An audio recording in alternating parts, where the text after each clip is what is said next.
ايه اكتر حاجة بتخوفك وانت بتشتري عقار؟ بصراحة كلنا لما بنيجي نشتري عقار بنبقى متحمسين جدا، بس بيبقى في كذا خوف كده بيفضلوا ورانا. هل يا ترى انا مشتري وحدة مظبوطة؟ هل هدفع فلوسي في وحدة تستاهل ولا لأ؟ في ناس اكتر حاجة بتخوفها التسليم. يقولك احنا دلوقتي المكان واو والصور بتاعته حلوة جدا على السوشيال ميديا والماستر بلان ممتاز، ويجي بعد سنتين يلاقيهم لسه يدوب حفرين. وفي ناس تاني بتخاف من بنود العقود، هل يا ترى البنود دي بتحميني ولا انا ممكن ابقى في خطر بسبب البنود الازعاج بتاعت الشركات. وفي ناس تاني بتحسبها تقولك انا بشتري الوحدة دي، هل يا ترى تمنها كده مظبوط عليها ولا انا رامي فلوس في الارض.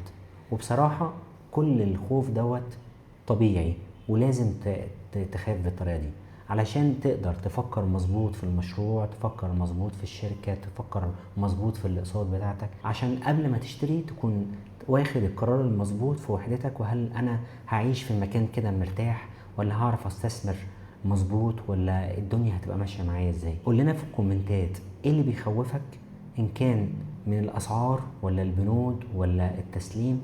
قول لنا وهنرد عليك.